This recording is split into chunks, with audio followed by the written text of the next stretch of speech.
Hello freaks, welcome to another review video. It's another Doctor Who one. I promise we will get to something other than Doctor Who. I've got a few plans. But if you enjoy the Doctor Who stuff, then also there's some exciting stuff coming. But enough of that. We've got another bumper edition. This one makes more sense because we're doing Virgin New Adventures. We're doing the two books that run concurrently with each other, Birthright and Iceberg. So if you don't know the Virgin New Adventures very well, they're run at this, for some reason, I'm not entirely sure why, they decided to do two books that ran concurrently. So one, Birthright, that came first, features the companions. It's a Dr. Light story. It's mainly a companion story. It's split up into, I think, 4 parts or 3 parts. 4 parts. There is a prologue and epilogue as well, but 4 parts. Starting with Benny in part 1, then it goes to Ace in part 2, then Benny and Ace, and in part 4 is the TARDIS. That's sort of the wrapping up of everything. And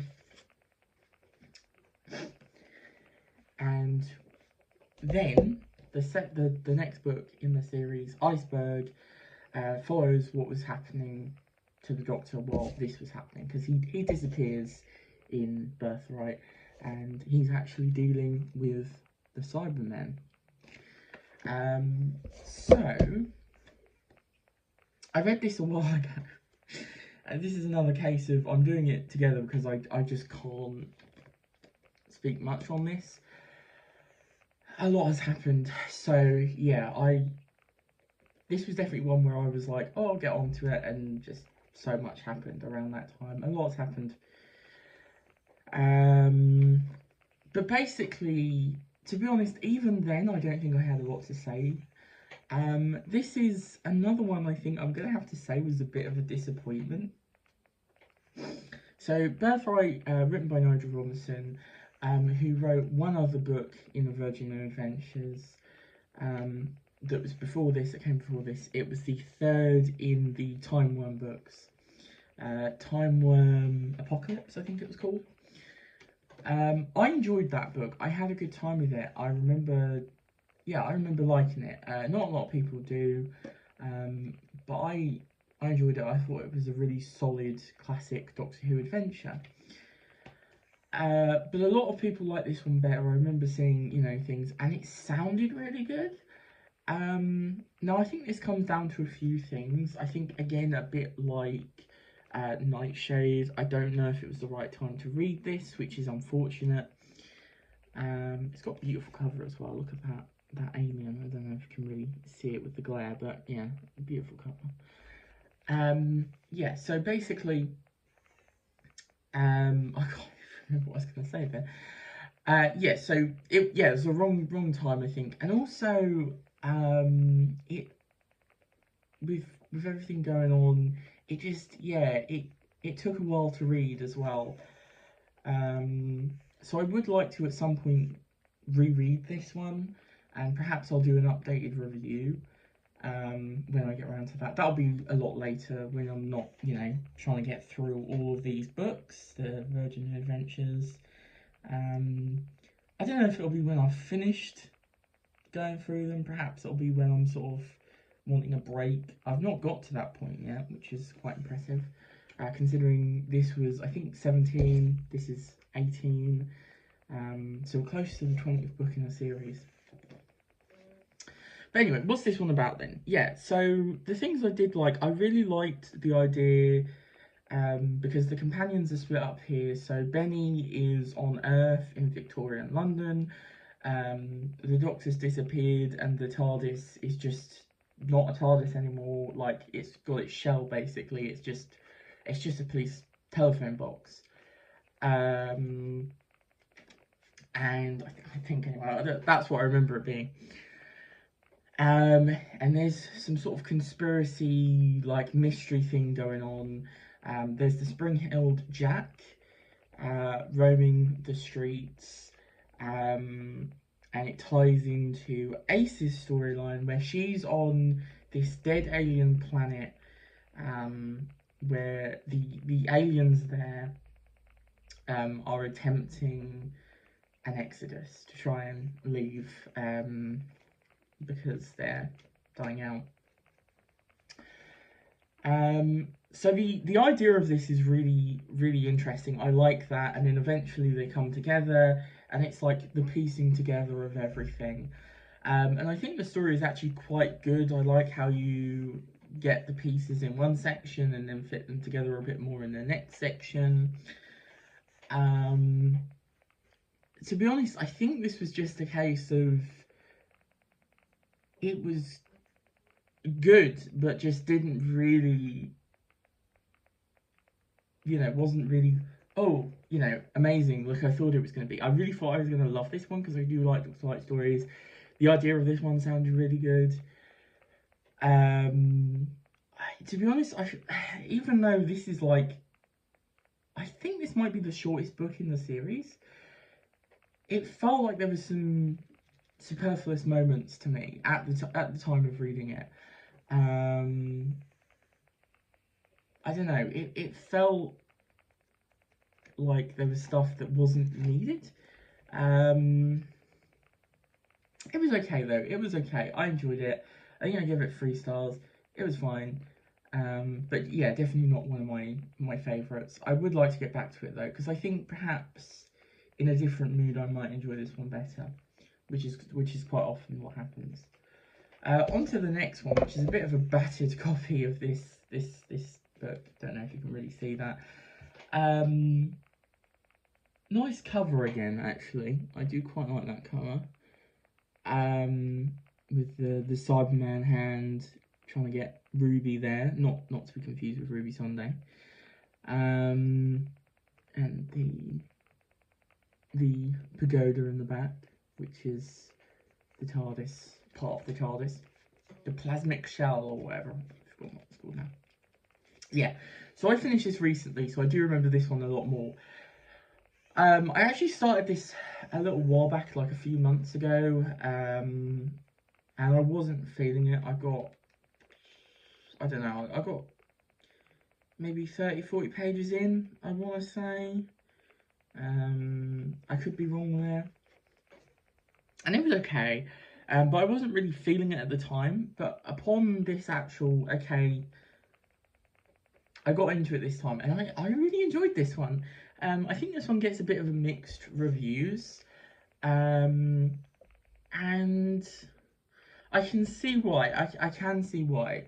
So I think the biggest thing is it's a little bit strange being like, oh, this is the Dr. Light story, and then this is what the Doctor's doing, where the Doctor really doesn't come into this like properly until like 150, 130, something like that. It was like 150 pages in, like probably he pops up there and here and again, but he doesn't really play a role until 150 pages in, and it's not like in because I think people have the same problem with like Cat's Cradle, Warhead.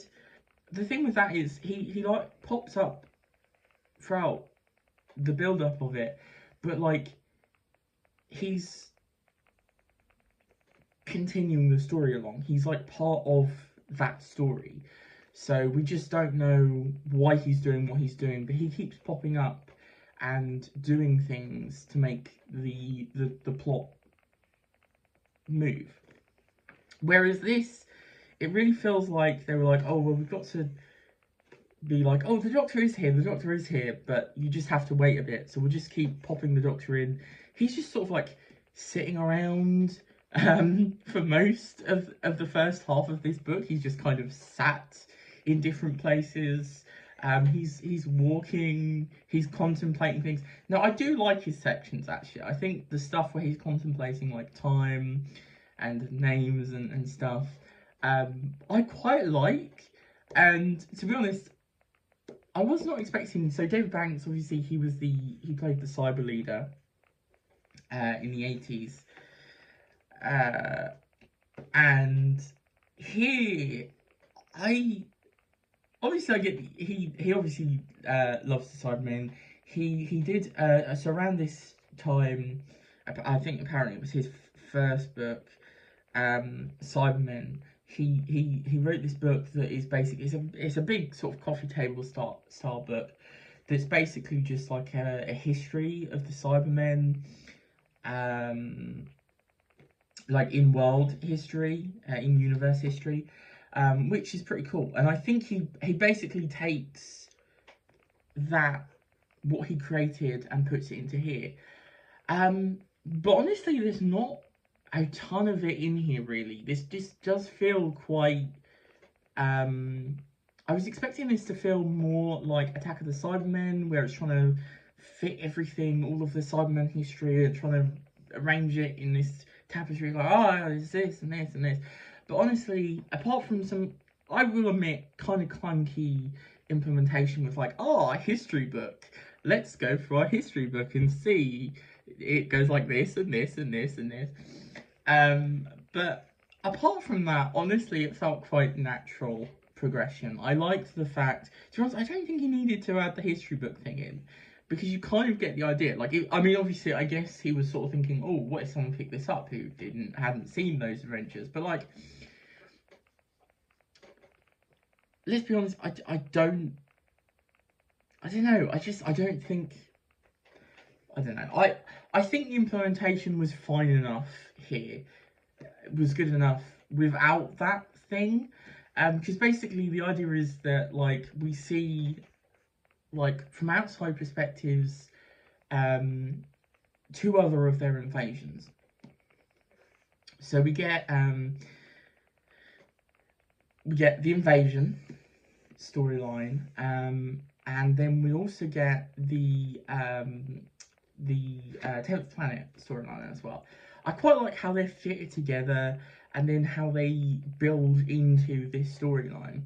It's really fun. I like the version of Cybermen here. I like that we see the fact that they're building up, because obviously in the TV series we just kind of get new iterations of the Cybermen, and it's not particularly described. It's just, oh, we have changed.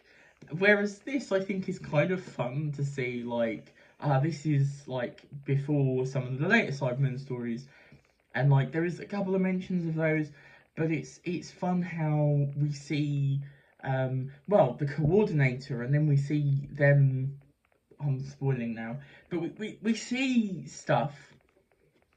The coordinator's early on, so it's not that spoilery, but we see them progressing, which is fun. The thing I wasn't expecting is this is written quite literary. It's quite new wavy sci-fi, actually, I would say. It's got like bits of poetry, there's meditations on time, and like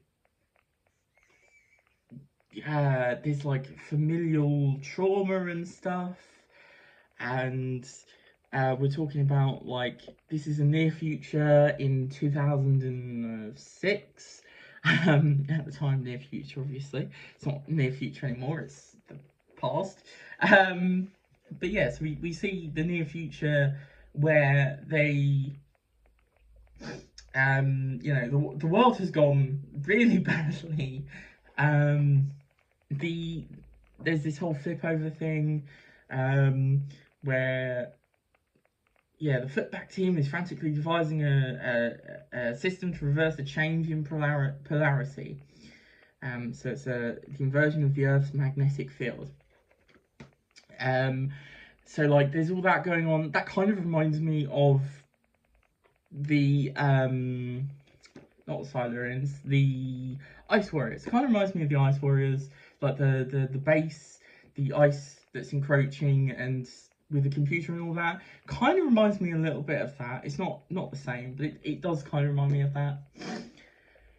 But yeah, we spend a lot of time just getting to know Ruby.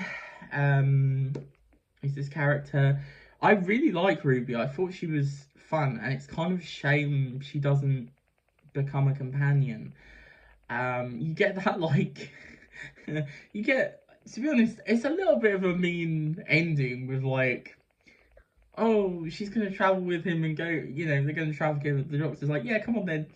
And she's like, no, I've got to get my thing, and he just disappears. So there's a reason for it, but yeah, again, kind of spoilery, but it's fine. You know she's not gonna... Look, we all know she wasn't gonna continue because it's not Ruby, Ace, and Benny. But yeah, in the next books. But I really enjoyed this, and as it takes a while for the Cybermen to come in, we're just sort of getting to know Ruby, we're getting to know the Flipback team, which I quite liked. I will say the most memorable character is Ruby. I really liked her. The other characters are fine. They're not favourites or anything, but they're quite good. I enjoyed. I quite liked Pamela. I did think it was a shame we didn't really get, like, it seemed at the end, there was a lot of build up for those characters, and then because of what happens, we don't really get a resolution for their little sort of personal character arcs. I was kind of intrigued by, you know, I was kind of interested to see where Pam would leave off, and she just, you know, is not really part of the story by one point. I will say the second half feels a bit rushed, because there's just a lot of build up, and then when the Cybermen do come into it, it's just really fast, like whoop, whoop, whoop, whoop. Yeah, we got to do this and do this and do that, and yeah, so it feels like perhaps I don't know. I mean, this is 253 pages, which is not that long, and like other books in the range are a lot longer, even like before this one. Like, we've had 300 pages at this point, so I feel like we could have... I feel like he could have extended it just a little bit more to give us a bit more of the Cybermen, wrap up some things. But I did really enjoy this. The second half is quite fun though, because we get the Cybermen and we get some quite nasty horror-y stuff going on. Quite creepy. I really like that. There's a particular image when Ruby first discovers the Cybermen, which is really, yeah, it's quite creepy, quite horrifying. I always thought the Cybermen are a really terrifying enemy, and like the idea of them is quite terrifying. I think most people agree. And like the TV show has tried to sort of get a little bit horror-y. I think Moonbase tried, but it never quite managed to get there, even in New Who, which I think is a shame. But this does it, and it's good. I really like it. Yeah, I was into that.